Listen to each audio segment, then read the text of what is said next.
যদি আমাদের প্রতিবেশী অমুসলিম হয়, যদি হিন্দু হয়, যদি বৌদ্ধ হয়, যদি খ্রিস্টান হয়, এমনকি যদি ইহুদি হয়, তাহলে তার সাথে কি আচরণ করবেন? আমি দাওয়াত কবুল করলাম, গিয়ে দেখছি ওখানে গান বাজনা বাজছে, এখন কি করবেন?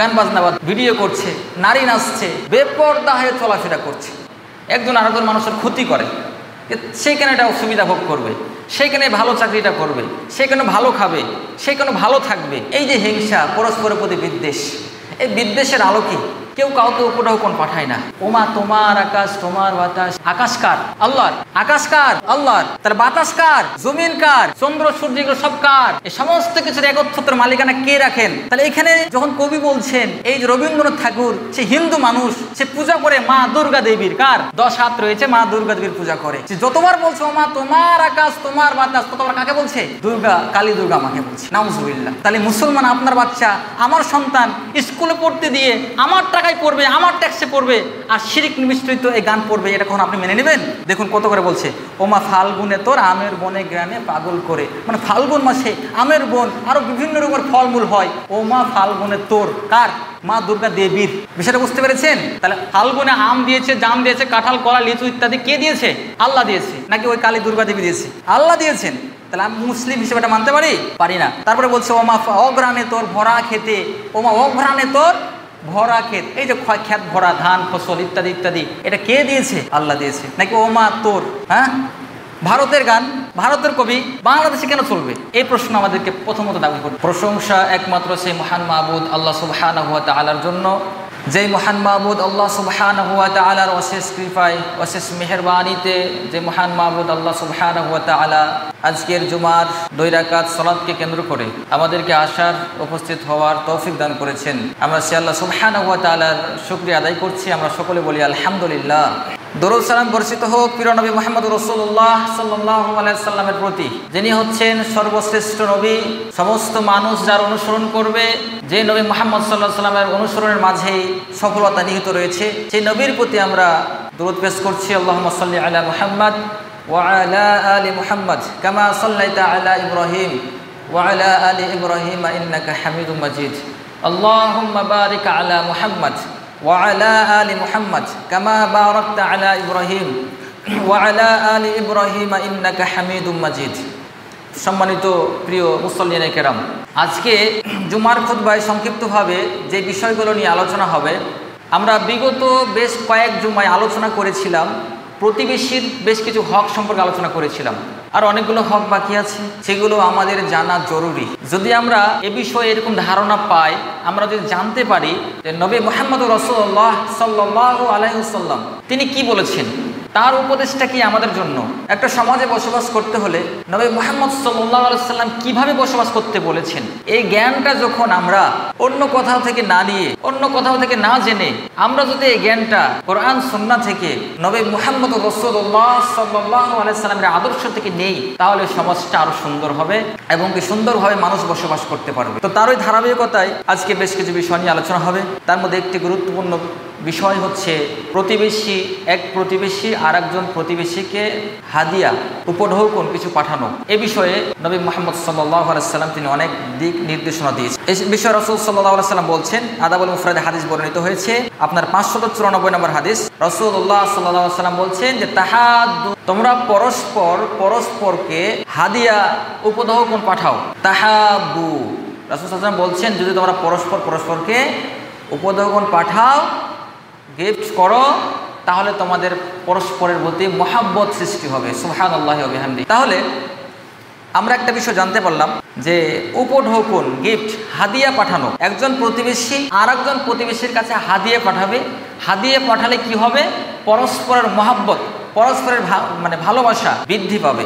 আজকে আমাদের সমাজে মানুষ দেখা যায় যে অনেক মানুষ কি আছে, একজন আরেকজনের প্রতি হিংসা করে, বিদ্বেষ ছড়ায়, একজন আরেকজন মানুষের উন্নতি দেখতে পারে না, আরেকজন মানুষের ভালো দেখতে পারে না। এরকম অসংখ্য উদাহরণ আছে আমাদের সমাজে। একজন আরেকজন মানুষের ক্ষতি করে, সেইখানে এটা অসুবিধা ভোগ করবে, সেইখানে ভালো চাকরিটা করবে, সেখানে ভালো খাবে, সেখানে ভালো থাকবে। এই যে হিংসা, পরস্পরের প্রতি বিদ্বেষ, এই বিদ্বেষের আলোকে কেউ কাউকে উপঢৌকন পাঠায় না, কাউকে গিফট করার চেষ্টা করে না। ভালো মন্দ যা খায় আরও শুনিয়ে দেখিয়ে আরও খায়। এরকম অসংখ্য অগণিত মানুষ আজকে রয়েছে, অথচ আমরা মুসলিম দাবি করি। অথচ নবী করিম সাল্লাল্লাহু আলাইহি ওয়াসাল্লাম বলছেন, তোমরা পরস্পরকে হাদিয়া দাও, তাহলে তোমাদের মহাব্বত পরস্পরের প্রতি বৃদ্ধি পাবে। সুবহানাল্লাহ। এখন হাদিয়া দিতে হবে। আমাদের আয়েশা রাদিয়াল্লাহু তাআলা আনহা তিনি নবী করিম সাল্লাল্লাহু আলাইহি ওয়াসাল্লামকে জিজ্ঞাসা করছেন, বলছেন, ইয়া রাসূলুল্লাহ, হে আল্লাহর নবী, ইন্নালি জারাইনি, আমার কাছে দুইজন প্রতিবেশী আছে, ফাইলা আইয়িহিমা উহদিয়ে, আমি কার কাছে আমি হাদিয়া উপঢৌকন গিফট পাঠাবো?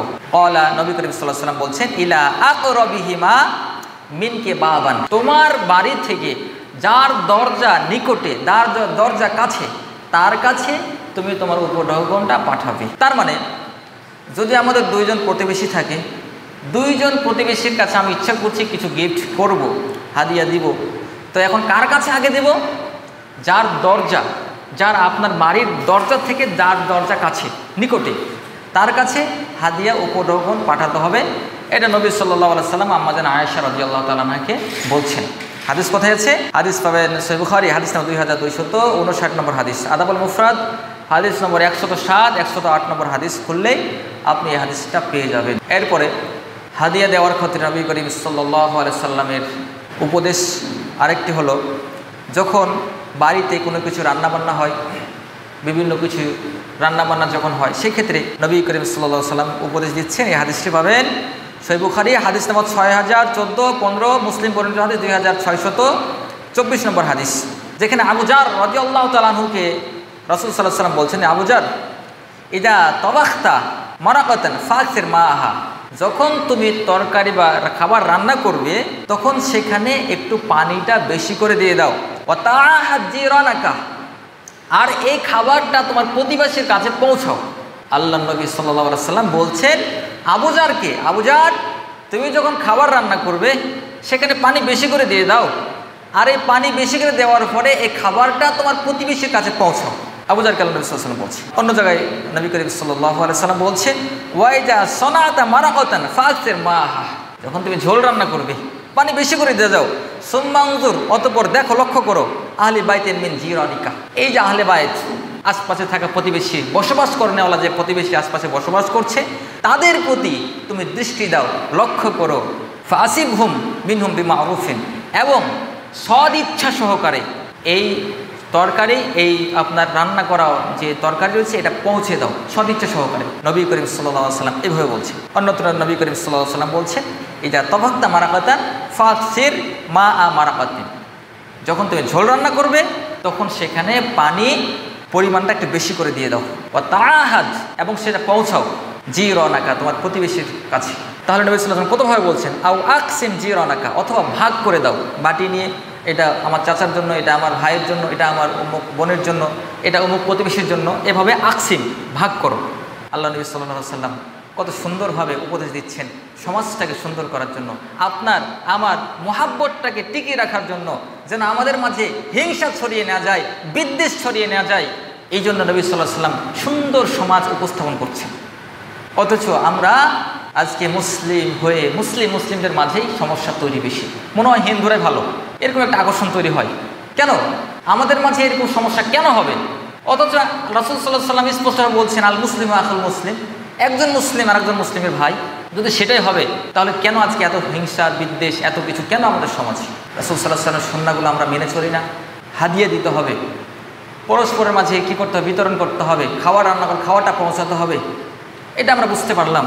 এখন প্রশ্ন চলে আসে, যদি আমাদের প্রতিবেশী অমুসলিম হয়, যদি হিন্দু হয়, যদি বৌদ্ধ হয়, যদি খ্রিস্টান হয়, এমনকি যদি ইয়াহুদি হয়, তাহলে তার সাথে কি আচরণ করবেন, কিভাবে করবেন? এই বিষয়ে একটা হাদিস আপনাদেরকে শোনা। আদাবুল মুফরাদ সহিহ সনদে হাদিস বর্ণিত হয়েছে, 124 নম্বর হাদিস, যেখানে আব্দুল্লাহ বিন আমর রাদিয়াল্লাহু তাআলা আনহু তার সন্তানকে দেখলেন যে একটা মেয়ে ছাগল, ভৃত্য ছাগল জবাই করার পরে সেটাকে কী করছেন, সেটাকে পরিষ্কার করছেন।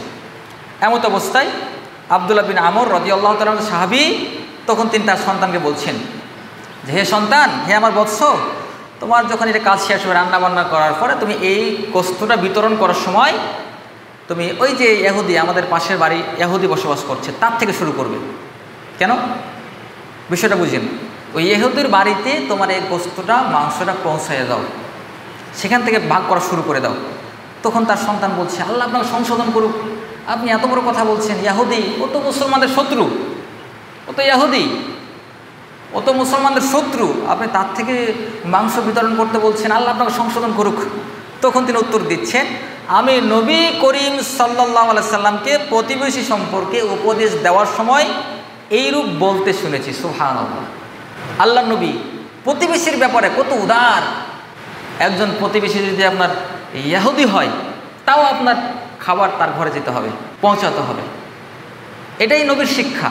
অথচ আমরা আমাদের সমাজটা বলতে পারি পুরো উল্টা, হিংসার বিদ্বেষ ঝুঁকে দিয়ে সুন্দর সমাজ বিনির্মাণে আজকে মুসলিমরা থাকবে সবার উপরে, আজকে মুসলিমরা সমাজ নষ্ট করাতে আজকে মুসলিমরা সবার সামনে এগিয়ে আছে।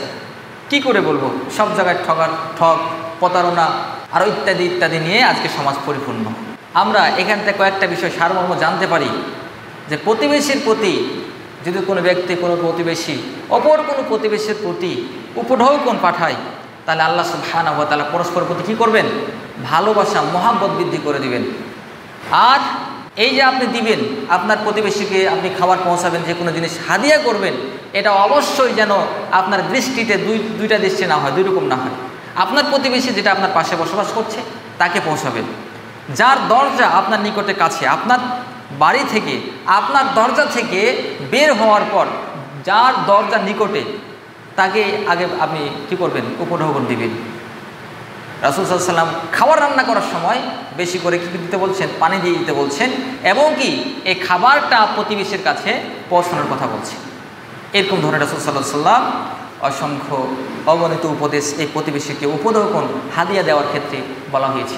আজকে আমাদের সমাজে কিছু মানুষ আছে, ভালো মন্দ একজন মুসলিমকে দেখলেন, জানলেন সে মুসলিম ভাই, অথচ তাকে পেচ কেটিয়ে চলে যাচ্ছেন, সালাম দিচ্ছেন না, আপনি তার হক নষ্ট করলেন। সালামের সংক্ষিপ্ত নীতিমালা রাসূল সাল্লাল্লাহু আলাইহি ওয়াসাল্লাম স্পষ্ট বলেছেন, যারা আরোহী ব্যক্তি, যারা চলন্ত ব্যক্তি, আপনার গাড়িতে যে যাচ্ছে ব্যক্তি, এই সমস্ত ব্যক্তিরা যারা হেঁটে যাওয়া ব্যক্তিদেরকে সালাম দিবে। কাদেরকে? যারা আরোহী ব্যক্তি হেঁটে যাওয়া ব্যক্তিকে সালাম দিবে, হেঁটেও যাওয়া ব্যক্তি বসে থাকা ব্যক্তিকে সালাম দিবে। আর কম সংখ্যক মানুষ বেশি সংখ্যক মানুষকে কী করবে, সালাম দিবে।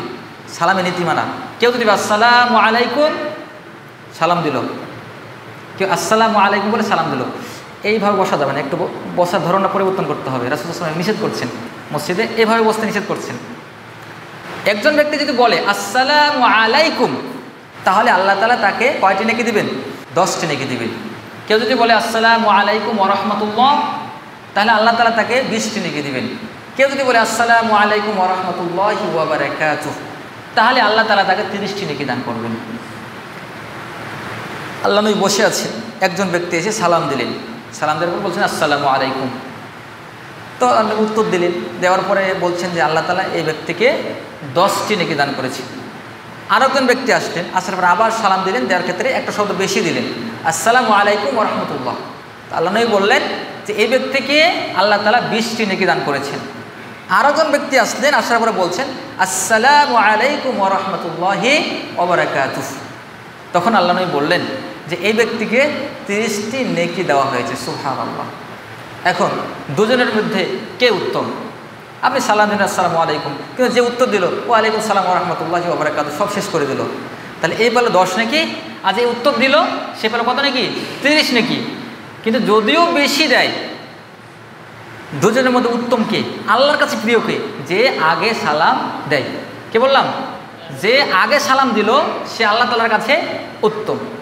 নেকি তো কম বেশি হতে পারে, আপনি কেউ কম উত্তর দিবে কম পাবে, বেশি দিলে বেশি পাবে। বিদআত থেকে সাবধান।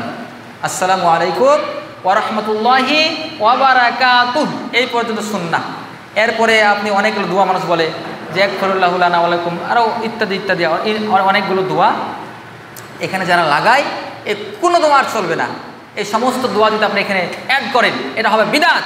আর কোনো ইবাদতে যদি বিদআত ঢুকে যায়, রাসূল সাল্লাল্লাহু আলাইহি ওয়াসাল্লাম বলেনি, সাহাবীরা করেননি, এরকম কোনো শরীয়তে যতই ভালো দোয়া হোক আপনার, একফিরুল্লাহু লানা তো কত সুন্দর দোয়া, আল্লাহ তাআলা তোমাকে ক্ষমা করুক, চলবে না। আরও ইত্যাদিতে যে দোয়াগুলো মানুষ বলে, মুসাফা করার পরে হাতে মুখে হাত দেয়, এ বুকে হাত দেওয়ার হাদিস নাই, বুকে হাত দেওয়া হাদিস নাই। আপনি মুসাফা করার পর্যন্ত হাদিস, মুসাফা করতে বলেছি, এবার বুকে হাত দিলেন কেন? এটা অতিরঞ্জন বাড়াবাড়ি। এখন বলবেন উপমহাদেশে প্রচলিত, সবাই করে তাই করি। সবাই করে তাই আপনি করবেন, এটা শরীয়ত না। শরীয়ত হলো আল্লাহ বলেছেন, নবী সাল্লাল্লাহু আলাইহি সাল্লাম করেছেন অথবা বলেছেন, সাহাবীদের মাঝে ছিল যে আমল, ওটাই শরীয়ত। এর বাইরে যদি আপনি কোনো দোয়া অতিরঞ্জন বাড়াবাড়ি বলেন, অতি বেশি যুক্ত করেন, এগুলো দোয়া না, এগুলো শরীয়ত না। এই জন্য সালামের সংক্ষিপ্ত পদ্ধতি যেগুলো বললাম, এগুলোর মাধ্যমেই সীমাবদ্ধ হওয়ার চেষ্টা করেন। অতিরঞ্জন বাড়াবাড়ি যেগুলো আছে সেগুলো বর্জন করেন, আল্লাহ সুবহানাহু ওয়া তাআলা বারাকা দান করবেন। এরপর দ্বিতীয় নম্বর হক, ওয়াইজা দাআকা ফাআজিবহু, যে বিষয়টা এই পয়েন্টের সাথে সম্পৃক্ত। কেউ যদি তোমাকে দাওয়াত দেয়, সেজন্য তার দাওয়াতে সাড়া দেয়। বললাম দাওয়াত দিলে দাওয়াতের ডাকে সাড়া দিতে হবে, তো বিদআতি দাওয়াতে চলবে না, জাহিলিয়াত মিশ্রিত দাওয়াতে থেকে ফিরে আসতে হবে, ওই দাওয়াতগুলো বর্জন করতে হবে। আর একটা কথা, ওয়াইদাস তানসাহাকা ফানসাহ লাহু, যখন কোনো মুসলিম ভাই একটা কোনো বিষয়ে পরামর্শ চাচ্ছে, যে ভাই আমি এই কাজটা করতে চাচ্ছি, আপনি একটা পরামর্শ দেন, এই কাজটা করা কি ঠিক হবে না ভুল হবে। আপনার কাছে একজন ভাই, মুসলিম ভাই আসলো, আসার পরে কি আপনার কাছে পরামর্শ চাচ্ছে যে ভাই এই কাজটা আমি করতে চাচ্ছি, এটা ভালো হবে না খারাপ হবে। তো আপনি জানেন যে এটার থেকে আর একটা কাজ করলে ভালো হয়, কিন্তু আপনি তাকে ওটা না বলে যেটা খারাপ হয় সেটা বললেন, তাহলে কি তার হক নষ্ট করলেন। অথচ হক ছিল আপনার ইলমে, আপনার জ্ঞানে যে বিষয়ে সে একটা পরামর্শ চেয়েছে, সেই পরামর্শের উত্তম যেটা ভালো যেটা হয় সেটা দিতে হবে। এটা আল্লাহ নবী বলছেন যে 6টি হকের এটা 3 নম্বর হক, ফায়জা ইস্তাহসাকা, যখন সে তোমার কাছে কোনো পরামর্শ চাইবে, ফানসাহ লাহু, তাকে তুমি সুপরামর্শ দিবে। কি দিবে? সুপরামর্শ তাকে দিবে, এটা তার হক। আরেকটা ওয়াইজা আতাসা ফাহামিদাল্লাহ ফাসাম্মিতহু, আর যখন সে হাঁচি দিবে, যখন সে বলবে আলহামদুলিল্লাহ, আপনি তার উত্তর বলবেন ইয়ারহামুকুল্লাহ। এইভাবে উত্তর পরস্পরে হাঁচি দেওয়া, মানে যে হাঁচি দিল, হাঁচি আসার পরে কি বলবে? আলহামদুলিল্লাহ। পাশে থাকা ব্যক্তিরা যারা শুনলো, হাঁচির জবাব দিয়ে কি বলবে? ইয়ারহামুকাল্লাহ, আল্লাহ তোমার প্রতি রহম করুক। এই উত্তর শুনে হাঁচি দাদা আবার কি বলবে? ইয়াহদিকামুল্লাহ ইয়াহদিবা আলাইকুম, আল্লাহ তোমাকে হেদায়েত দান করুক এবং কি তোমার বালা মুসিবত আল্লাহ দূর করুক, সমস্যা দূর করুক। কত সুন্দর একটা সিস্টেম। প্রশ্ন আসতে পারে, কেন হাঁচি একটা আশার কাজ, মানুষের একটা অভ্যাস, হাঁচি চলে আসছে, হাঁচির উত্তর এভাবে দিতে হবে কেন? যদিও আমরা এই কথা বলি না যে বিজ্ঞান দিয়ে ইসলামকে মাপবেন, এটা কখনো ঠিক না। ইসলাম দিয়ে বিজ্ঞানকে মাপতে হবে, ইসলাম দিয়ে কী করতে হবে? বিজ্ঞানকে মাপতে হবে। কেননা কি, আমরা ঈমানদার, আমরা মুসলিম, আমরা ঈমান এনেছি না দেখা কি বিশ্বাস করে, আমরা দেখিনি আল্লাহকে। এখন আল্লাহকে যদি আপনি বিজ্ঞান দিয়ে মাপতে চান, আল্লাহকে বের করতে পারবেন? বিজ্ঞান বের করতে পারবে? পারবে না। তাহলে আপনি বিজ্ঞানকে মানবেন কোরআন হাদিস দিয়ে। কোরআন হাদিস যতটুকু সমর্থন করে ততটুকু বিজ্ঞানের নেবেন, যতটুকু সমর্থন করে না ওটাকে ফেলে দিবেন। বিজ্ঞানরা গবেষণা করে আপনার একটা দুধ বের করেছে, যেটা হিউম্যান মিল্ক, মানে কি মানুষকে দেওয়ার জন্য অনেক দেখা যায় বাচ্চা মারা যায়, অনেক সন্তান হওয়ার পর বাচ্চাগুলো মারা যায়, বা বিভিন্ন বিষয়ে দুধগুলো তারা কী করে সংগ্রহ করে দিয়ে প্যাকেটজাত করা হয়। এটা বিজ্ঞানের একটা আবিষ্কার, তারা আবিষ্কার করেছে। কিন্তু এই যে এটাতে ইসলামের বিশাল বড় ক্ষতি হয়, এটা তো বুঝতে হবে। কোনো মানুষ, আপনার সন্তানের দেখা যাচ্ছে দুধ খাওয়ার প্রয়োজন, আপনার সন্তান হয়েছে, মায়ের দুধ হচ্ছে না, এখন তাকে মানুষ করতে হবে কিছু খাইয়ে। তো এখন আপনি কি করছেন?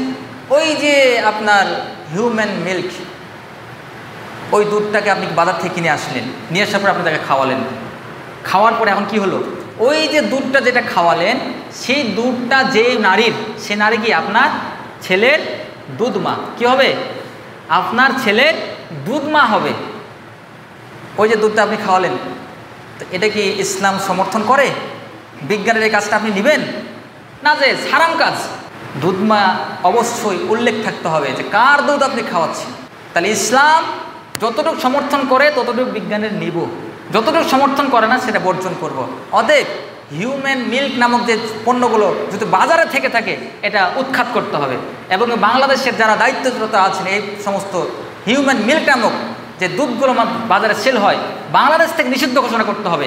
এটা যেহেতু আমাদের বাংলাদেশ 91.04% মুসলিম বসবাস করে, আর মুসলিমরা ইসলামের অনুশাসন মেনে চলে, মুসলিমরা বিজ্ঞান অনুশাসন মেনে চলে না। তারা যতই সুবিধাভাগী সুবিধা আমাদেরকে দিক, তাদের এই সুবিধা আমাদের জন্য সুবিধা নয়। আমাদের সুবিধা ওটাই যেটা আল্লাহ সুবহানাহু ওয়া তাআলা যে বিধান দিয়েছে। তাহলে এগুলো বর্জন করতে হবে। রাসূল সাল্লাল্লাহু আলাইহি ওয়াসাল্লাম কীভাবে বলছেন, ওয়াইদা মারিদা, আরেকটি হক, যখন কেউ আমাদের মাঝে উপস্থিত মানে কেউ অসুস্থ হবে, ফাউদুহু ফাইদা মাতা ফাত্তাবিউহু, যখন আমাদের মাঝে কেউ অসুস্থ হয় পাশে থাকা ব্যক্তি কী করে, তার সেবা শুশ্রূষা করবে, তার সেবা করবে। আর যখন সে মারা যায় তখন তার জানাজায় তার দাফন কাফনে অংশগ্রহণ করবে। এটা একজন মুসলিম হিসেবে আরেকজন মুসলিমের হক। এখন এই বিষয়ে কি বলবো, আজকে আমাদের সমাজে একজন মানুষ অসুস্থ হতে হতে মারা যায়, মৃত্যুর পরে তখন লাশ আটকে রাখে, মৃত্যুর আগে দেখা সাক্ষাতের কোনো সময় নাই, আর মারা গেছে সবাই দেখতে আসো। কিন্তু যতক্ষণ লোকটা অসুস্থ ছিল, সে আপনি যদি তার কাছে যেতেন, সে লোকটা ভালো একটা আনন্দ হতো না যে আমাকে দেখতে আসছে, তখন আপনার দেখতে যাওয়া দরকার ছিল। আল্লাহ নবী বলছেন যখন সে ব্যক্তি অসুস্থ তখন তার কী করো, তার সেবা করো। আর আমরা যখন লোকটা মারা যায় তখন ভিড় করি, এটা হচ্ছে আমাদের অবস্থা। যখন মারা যায় তখন অনেক দাওয়াত অনুষ্ঠান করি, তখন মারা যায়, এই মারা যাওয়াকে কেন্দ্র করে বিভিন্ন বিদআত চালু করি, কোরআন পড়াই, মারা যাওয়ার পরে মৃত্যু ব্যক্তির নামে কোরআন পড়াই।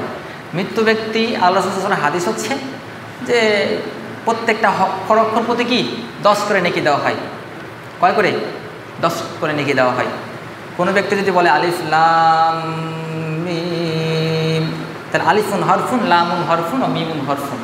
আলিফ বললে 10 নেকি, লাম বললে আরও 10 নেকি, মিম যদি বলে আরও 10 নেকি, তাহলে 3 10-এ 30টা নেকি তাকে দেওয়া হবে। আর যে শুনবে তাকেও অনুরূপ নেকি দেওয়া হবে। সুবহানাল্লাহ। কিন্তু আপনি এই যে মৃত্যু ব্যক্তিকে কেন্দ্র করে মারা যাওয়ার পরে আপনি 3 দিনা 40 বিভিন্ন দিনের কেন্দ্র করে, অথবা 1 বছর পর রমজান মাস আসলে বিভিন্ন মাদ্রাসা থেকে আপনি যে একত্রিত করে কোরআন পড়াচ্ছেন, এক্ষেত্রে শুনে রাখবেন, মাইয়েদেরকে কেন্দ্র করে মাইয়েদের 1 পয়সা লাভ হবে না। যে পড়বে এবং যে শুনবে, এটা ইসলামের নীতিমালা, বৈশিষ্ট্য। ইসলাম কোরআন এসেছে জীবিত মানুষের জন্য, মৃত মানুষের জন্য নয়। যারা আমরা আপনারা জীবিত আছি তারা কোরআন পড়ব, কোরআন পড়ে কোরআন থেকে শিক্ষা নেব, কিভাবে আল্লাহ তাআলা চলতে বলেছেন সেভাবে চলব। কিন্তু আজকে আমরা কোরআনটাকে আমাদের জীবদ্দশায় না নিয়ে গিয়ে আমাদের মৃত্যু দশায় যারা মারা গেছে তাদের কাছে কোরআনটাকে দিয়ে দিয়েছি। কেউ মারা গেছে তারপরে কোরআন পড়ো, ডাকো, হুজুররাকে ডাকো বিভিন্ন জায়গা থেকে। তাহলে কি করে হেদায়েত পাবেন? কেমনে হেদায়েত আসবে? যারা পড়ছে তারাও জানে না কি পড়ছে, যারা পড়াচ্ছে তারাও জানে না কেন পড়াচ্ছে। এগুলো সমস্যা, যেগুলো দরকার। একজন মানুষ মারা গেছে, আপনি তার জন্য সাদাকা করবেন। সাদাকা এত পাওয়ারফুল, সাদাকা করবেন এত পাওয়ারফুল, যেমনিভাবে এক জায়গায় আগুন জ্বলছে, দাউ দাউ করে আগুন জ্বলছে, ওখানে পানি দিয়ে দিলে যেমন সঙ্গে সঙ্গে নিভিয়ে যায়, আপনার সাদাকা করলে তাই হয়। সুবহানাল্লাহ। আপনার মা, আপনার চাচা, আপনার ভাই, আপনার বোন, আপনার সন্তান, আপনার পিতা, যে কেউ মারা গেছে তার নামে আপনি সাদাকা করেন। আর এই সাদাকা সবাই খেতে পায় না, এই সাদাকা শুধুমাত্র তারাই খেতে পায় যারা এটার জন্য হকদার। দেখা যাচ্ছে এই আমাদের সমাজের একটা আমল প্রচলিত আছে, যার অনেক কিছু মারা যাওয়ার পরে শুক্রবারের দিনে এসে কী করে, এই মিষ্টি বিতরণ করে। কেন? এই জন্য মাইয়েদের জন্য, মাইয়েদের যেন উপকার হয়, সবার জন্য দোয়া নেয়। এই যে একটা বিষয় একটা প্রচলিত আছে। আপনাকে একটা বিষয় বলি, মাইয়েদের জন্য যা করবেন সমস্ত কিছু হলো সাদাকা। কি বললাম? মাইয়তের জন্য, মৃত ব্যক্তিকে কেন্দ্র করে, আপনার বাপের জন্য, আপনার মায়ের জন্য, আপনার ভাইয়ের জন্য, মারা গেছে আপনার সন্তানের জন্য, আপনি যা করবেন সব হচ্ছে সাদাকা। আর এই সাদাকার জিনিস সবাই খেতে পায় না, ধনীরা এই সাদাকার জিনিস খেতে পায় না। এই সাদাকার জিনিস আপনাকে যারা গরিব আছে তাদেরকে দিতে হবে, যারা ইয়াতিম আছে তাদেরকে দিতে হবে, যারা বিধবা আছে তাদেরকে দিতে হবে। অনেক মানুষ খেতে পায় না, রাস্তাঘাটে ঘোরাফেরা করছে, এই সাদাকার টাকা দিতে হবে। তাহলে আপনার এই সাদাকাটা গ্রহণযোগ্য হবে। আর এই সাদাকার বদলতে আপনার কবরে থাকা আপনার পিতা মাতা আত্মীয় স্বজন যারা আছে, আল্লাহ তাআলা এই সাদাকার বদলতে তার কবরে আল্লাহকে মাফ করবেন। সুবহানাল্লাহ। তাহলে বিষয়টা বুঝেন, ক্লিয়ার হন। যদি আপনি এটা সাদাকাটা তাদের হক নষ্ট করেন, ইয়াতিমদেরকে না দেন, গরিবদেরকে না দেন, মিসকিনকে না দেন, বিধবাদেরকে না দেন, আপনার হকটা তাদের কাছে না দিয়ে আপনি সাদাকা যদি এবার অনুষ্ঠান করে 3 দিন অনুষ্ঠান করে সবাইকে লাগাতার দাওয়াত দিয়ে দিলেন, এখানে ধনী মানুষও আছে, এখানে চেয়ারম্যান আছে, এখানে মেম্বারও আছে, আপনার এলাকার প্রভাবশালী মানুষও আছে, সব লোকের মানুষকে আপনি আপনার মাইয়েতের জন্য দাওয়াত খাওয়ালেন। 1 নম্বর ক্ষতি। মৃত ব্যক্তির জন্য যেটা করা হয় সেটা সাদাকা, সেটা যার প্রাপ্য তার প্রাপ্যকে না দেওয়ার কারণে তার হক নষ্ট করলেন। আপনি ইয়াতিমের হক নষ্ট করলেন, আপনি বিধবার হক নষ্ট করলেন, আপনি গরিবদের হক নষ্ট করলেন, দিয়ে ধনীকে দিলেন। আপনি আপনার পক্ষ থেকে, আপনি কত কোটি টাকার মালিক আছেন, আপনি আপনার পক্ষ থেকে আপনি কি করবেন? তাদেরকে দিবেন, তাদেরকে খাওয়াবেন। কিন্তু কখনো এই কাজটা করবেন না যে আপনার মাইয়েতের নামে কেন্দ্র করে আপনি মৃত ব্যক্তি মারা গেছে তার নামে আপনি সবাইকে খাওয়াচ্ছেন, এটা যেন না হয়। কেন এটা যদি হয়ে যায় তাহলে সমস্যা। সমস্যা কেন সমস্যা? আপনি তার হক নষ্ট করছেন, আরেকজনের হক আরেকজনকে দিচ্ছেন। আল্লাহ সুবহানাহু ওয়া তাআলা আমাদের সকলকে এগুলো মেনে চলার তৌফিক দান করুক। আমরা আরও অনেক কিছু বিষয় আলোচনা আছে, কিন্তু সবগুলো আলোচনা তো এভাবে করা সম্ভব হচ্ছে না। অল্প সময় জাতীয় সঙ্গীত পরিবর্তন হওয়া উচিত। জাতীয় সঙ্গীতের কথা এই জন্য বলি যে আমরা মুসলিম হিসাবে আমাদের তো একটা দাবি আছে, দেশীয় হিসাবে আমাদের দাবি আছে। যেমন রবীন্দ্রনাথ ঠাকুর যে জাতীয় কবিতা আমাদের পড়া হয়েছে সে তো বাংলাদেশের নয়, আর এটা লেখা হয়েছে যখন লেখা হয় তখন বাংলাদেশকে কেন্দ্র করে লেখা হয়নি। তাদের বাংলা, ওপার বাংলা, এপার বাংলা, পূর্ব বাংলার পশ্চিম বাংলা, তিনি এই আমাদের বাংলাকে নিয়ে রেখেনি, তাদের বাংলাকে নিয়ে রেখেছে। এটার ইতিহাস আপনারা জানেন। জমিদারি প্রথা চালু ছিল সে সময়। এই রবীন্দ্রনাথ ঠাকুর সহকারে আরও জানা ছিল, ওরা ওপর থেকে যে বাংলায় এপার বাংলায় এসে কি করতো, তারা জমিদারিত্ব প্রচার করতো। আপনারা জানেন এই বিষয়টা। যখন ওই ব্রিটিশদের যখন শোষণ চলছিল, শাসন নয়, তারা যখন শোষণ করছিল সেই সময় বঙ্গভঙ্গ এই আন্দোলন যখন হয়, বাংলাদেশের মানুষ বুঝলো যে তারা আমাদের মুসলিমদেরকে অনেক কী করছে, অধিকার বঞ্চিত করছে। সময় এই বঙ্গভঙ্গ কেন্দ্র করে তখন ওই সময়ের মানুষজন রবি ঠাকুরের কাছে গিয়ে বললো যে এই পার বাংলা ওপার বাংলা যদি ভেঙে যায় তাহলে তো আমাদের জমিদারিত্ব আর চলবে না, আমাদের জমিদারিত্ব কথা আর চলবে, আমাদেরকে একটা কবিতা লিখে দেন যাতে করে আমরা সেটাকে নিয়ে এপার বাংলা ওপার বাংলা যেন বঙ্গভঙ্গ না হয়, আমরা আবার যেন এপারে এসে এপারে আমরা কি করতে পারি, বণিক আমরা যেন এখানে এদেরকে আমরা দিয়ে এরা কাজ করবে, আমরা উপার্জন টাকা নেব। আপনার পাট আবাদ করছেন, বিজনেস হচ্ছে কোথায়? আপনার এখানে আবাদ করছেন, বিজনেস হচ্ছে কলকাতায়, তারা বিজনেসম্যান, তারা বণিক, তারাই সব অর্থ নিয়ে যায়। এভাবে করতে করতে অধিকার বঞ্চিত করে রাখা মুসলমানদেরকে এইভাবে নেওয়ার পরে এই বাংলা বিরোধী, বাংলাদেশ বিরোধীর জন্য এই কবিতা লেখা হয়েছিল। আমার সোনার বাংলা আমি তোমায় ভালোবাসি, চিরদিন তোমার আকাশ তোমার বাতাস, ইত্যাদি ইত্যাদি। প্রথম কথা হচ্ছে কলকাতার মানুষ জমিদারিত্ব প্রথা টিকিয়ে রাখার জন্য এই কবিতা কী করা হয়েছিল, লিপিবদ্ধ করা হয়েছিল। এখন সেটা পরিবর্তন কেন হচ্ছে না? সে বাংলাদেশের মানুষ নয়। 2 নম্বর কথা, এই কবিতার ভিতরে শিরিক রয়েছে। কি রয়েছে? এই কবিতার ভিতরে শিরিক রয়েছে। একজন মুসলিম, আমি মুসলিম হিসাবে 91.04% মুসলমান হিসাবে এই কবিতা আমি মানতে পারি না, কখনো পারি না। এই সারা বাংলাদেশের মধ্যে 3 লক্ষ মসজিদ আছে, 17 লক্ষ ইমাম রয়েছে। এই 17 লক্ষ ইমাম, 3 লক্ষ মসজিদ, আপনার প্রায় 15 কোটি মুসলমানের দেশ। এই দেশে কি করে শিরক চলতে পারে? যে শিরকের পাপটা হচ্ছে মুসলমানদের সব থেকে বড় পাপ। আল্লাহ নবী সাল্লাল্লাহু আলাইহি ওয়াসাল্লাম বলছেন, ওয়াইন কুতিলতা ওয়া হুররিকতা, যদি তোমাকে পুড়িয়ে ফেলা হয়, যদি তোমাকে মেরে ফেলা হয়, তাও তুমি আল্লাহর সাথে কি করবে? কোনো কিছুতে শিরক করবে না। অথচ এই শিরকযুক্ত গান কিভাবে আমাদের চলতে পারে? শিরক কিভাবে হচ্ছে দেখুন। যখন কবিতায় আবৃত্তি করা হয়, বলে ওমা তোমার আকাশ তোমার বাতাস, আকাশ কার? আল্লাহর।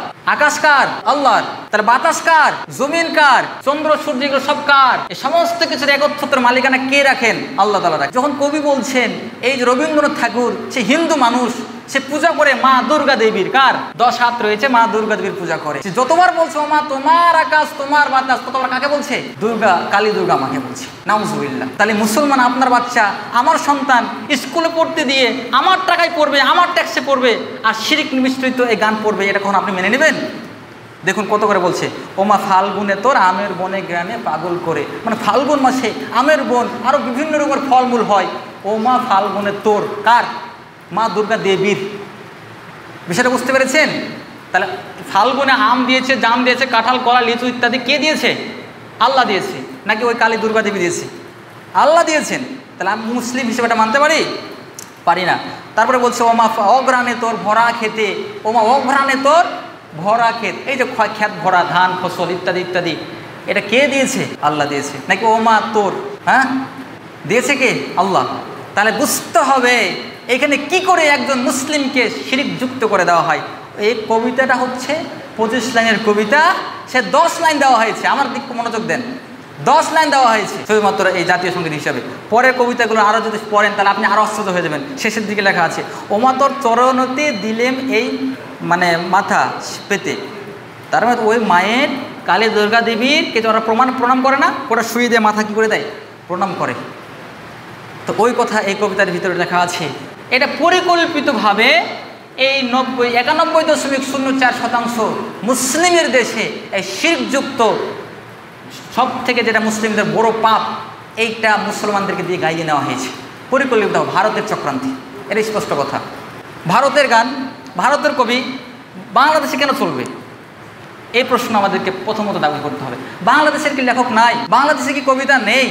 না থাকলে বের করতে হবে যারা পারে। কথা আছে যে যেহেতু এটা বঙ্গভঙ্গ বিরোধী একটা গান ছিল, আমাদের বাংলাদেশের বিরুদ্ধে একটা গান ছিল, তারপরে এই কবিতার সুর নাকি নকল করা হয়েছে। উইকিপিডিয়ার তথ্যসূত্রে অনেক কিছু জানতে পারছি, এটা কপি করা সুর, নকল করা সুর।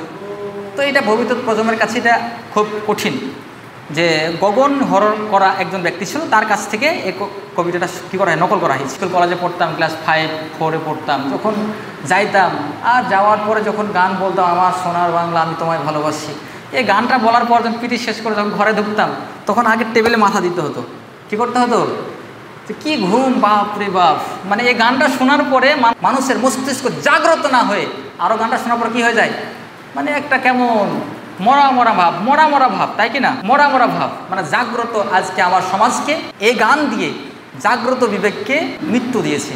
আপনার আমেরিকা, ভারত, তুরস্ক, ফ্রান্স ইত্যাদি আরও যত কিছু দেখবেন, বিশেষ করে আমেরিকার ফ্রান্সের কবিতা, কবিতা শুনলেই আপনার অন্তরে আপনার দেশপ্রেম জাগ্রত হবে। কেউ দেশের ক্ষতি করবে, আপনাকে তাকে বিলুপ্ত করে দেওয়ার একটা চিন্তা চেতনা তৈরি হয়। এরকম তাদের গান তৈরি করা হয়। আপনার আমেরিকা, ফ্রান্স, ভারতের কবিতা দেখবেন, রণ কীভাবে একটা কবিতা বলে, ওর কবিতা আপনি দেখবেন, আপনার এইটা কবিতা শুনলে আপনার দেশপ্রেম জাগ্রত হয়। কিন্তু আমাদের কবিতা শুনলে ঘুমাতে ইচ্ছা করে। আর এটা পরিবর্তনযোগ্য, এটা পরিবর্তন করা যায়।